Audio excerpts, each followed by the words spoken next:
município de Foz do Iguaçu para esse ano ultrapassa os 2 bilhões e 600 milhões de reais.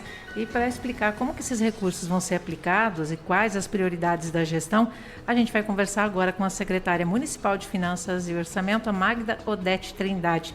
Tudo bom, Magda? Bom dia. Bom dia a todos os ouvintes. É um prazer. Obrigada pelo convite.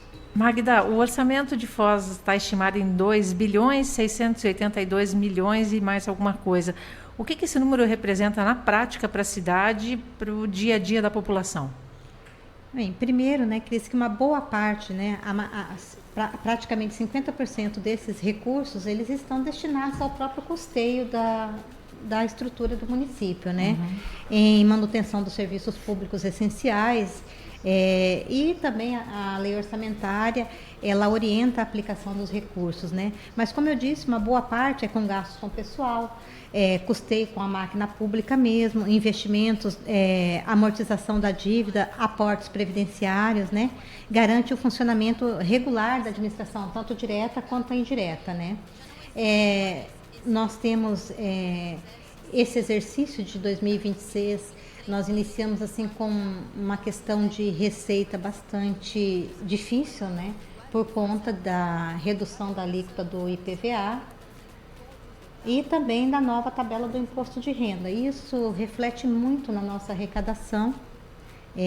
Nós ainda precisamos esperar agora fechar o mês de janeiro, mês de fevereiro, para ver o quanto isso vai ser prejudicial à arrecadação, Eventualmente, o IPVA deu para estimar uma perda de aproximadamente 35 milhões de reais na arrecadação, o que reflete também numa perda de 8 milhões e meio no Fundeb.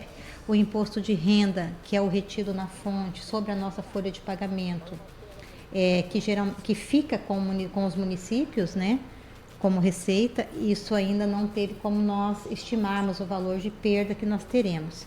Então, isso também vai redirecionar o curso das nossas ações durante todo o exercício, Porém, o orçamento foi feito com base naquele histórico que nós temos de arrecadação e também com despesas que o município já tem.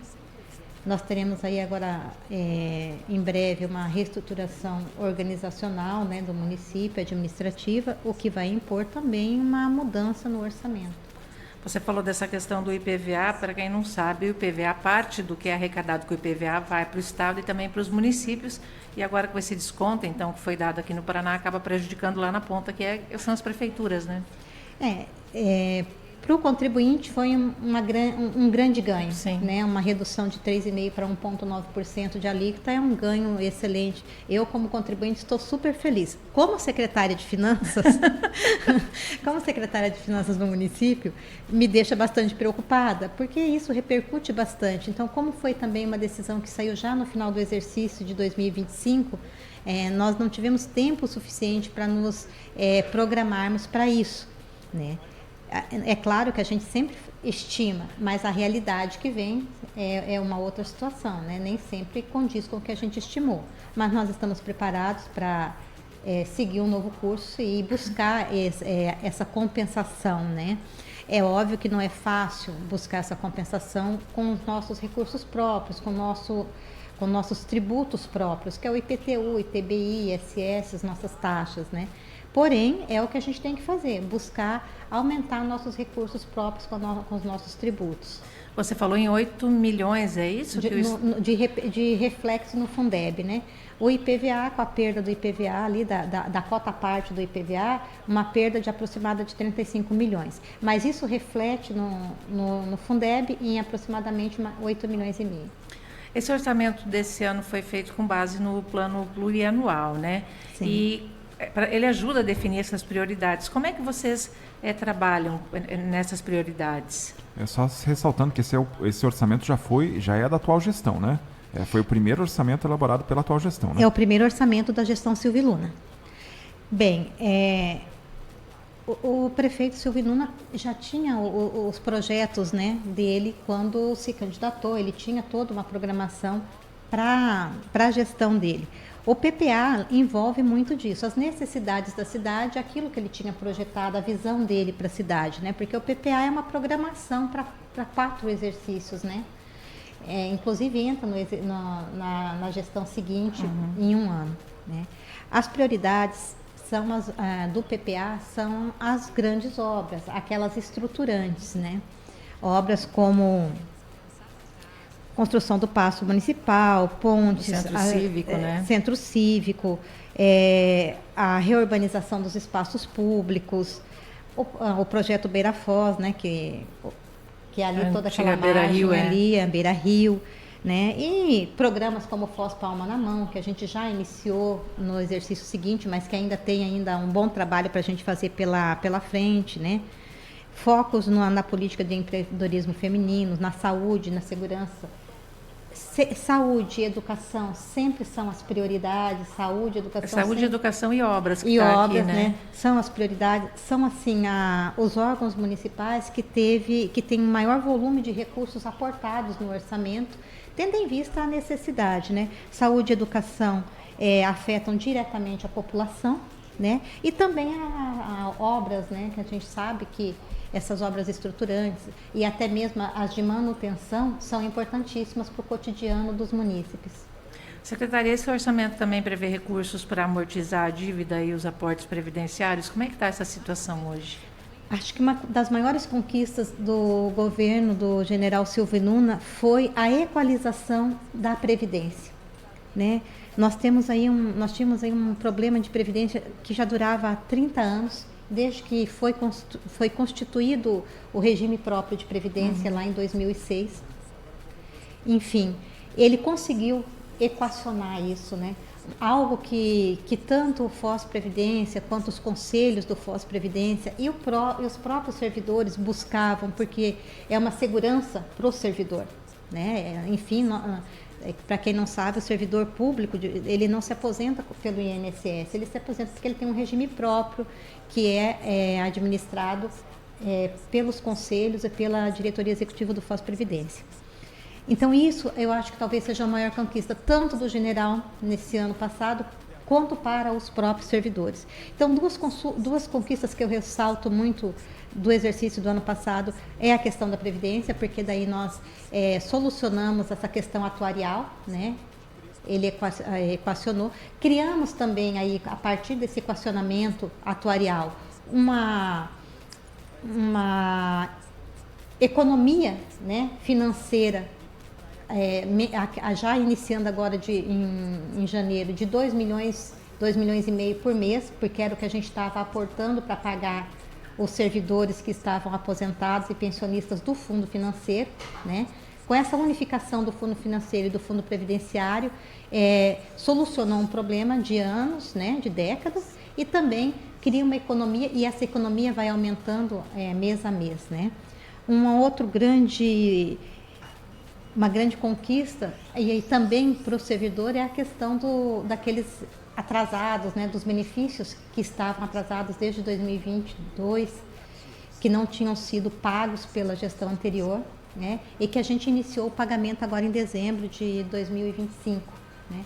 Demorou um pouco, eu sei que os servidores estavam bastante ansiosos por isso, porém, quando nós assumimos esses benefícios, ninguém sabia para quem devia, o quanto devia, né, quanto cada servidor tinha. Teve que ser feita uma auditoria dentro da Secretaria de Administração, na parte de recursos humanos, de folha de pagamento. Todo esse levantamento era muito minucioso, porque é manual, foi feito manualmente, caso por caso.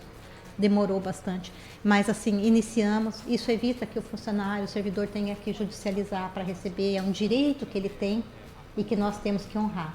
E o prefeito fez esse compromisso e nós começamos a cumpri-lo agora no final de 2025. Secretária, como é que, agora é uma dúvida que nós estávamos conversando aqui antes da entrevista, tem novidade no IPTU esse ano? Falando nos boletos que nos cabem? Olha, o IPTU, exatamente, né? Olha, podem ficar tranquilos, o IPTU não vai ter nenhum aumento significativo, além da correção monetária do exercício 2025 todo, né? Essa vai ter, então, uma correção monetária de 4,178% no valor venal do IPTU, mas é só isso, não terá aumento. né? As regras continuam a mesma, né? Nós estamos projetando aí um lançamento de IPTU de aproximadamente 160 milhões de reais, né? Mas, no mais, não foi feito nenhuma alteração. A única alteração que tem é a inclusão na base de cálculo de 4 novos loteamentos que foram aprovados no exercício de 2025, que eles passam a integrar o lançamento de IPTU. Então, os loteamentos do Ayrton Senna 2, do Jardim Dona Brida, do Infinitos e do loteamento das Oliveiras 4, esses passam a integrar. Então, quem mora nesses loteamentos, tem imóveis nesses loteamentos, esse ano tem que pagar IPTU. Então, essa é a grande novidade. O IPTU outra grande novidade foi a extensão da isenção, né, do IPTU para aquelas famílias de baixa renda. Então, assim, quem teve isenção concedida em 2025, essa isenção ela vai valer até 2034, né, porque ela foi estendida por 10 anos. Maravilha. Secretária, até só para fechar a entrevista aqui, justamente falar sobre a importância do IPTU. O IPTU, hoje em dia, é a maior fonte direta que vocês têm de arrecadação? Não, todo mundo fala muito no IPTU, né? Porque o IPTU é uma coisa que ele está muito ligado ao cotidiano da população, de toda a população, né? Todo mundo tem IPTU para pagar, seja quem tem imóvel próprio ou alugado, sempre tem essa ligação muito forte com o tributo do IPTU. Porém, a maior fonte de arrecadação dos tributos próprios do município é o ISS. Que é o Imposto sobre Serviços, né? É o Imposto sobre Serviços, né? E esse ano o ISS toma uma dimensão de grande importância por conta da reforma tributária que vai ser implantada em 2027. Então, a gente tem que buscar melhoria na arrecadação do ISS, porque a gente está construindo o coeficiente da arrecadação dos municípios dos próximos 50 anos. Então, tudo que a gente fez nesses últimos anos em questão de arrecadação de ISS vai ser importante para o município. Conversamos com a secretária Magda Odete Trindade, que é secretária municipal de Finanças e Orçamento aqui em Foz do Iguaçu. Fica até o convite para próximas entrevistas para a gente falar sobre essa questão de reforma tributária e tudo mais, né, como que o município está se preparando. Secretária, muito obrigado pela participação aqui na CBN. Eu agradeço o convite, muito obrigada a todos. Obrigada, Magda.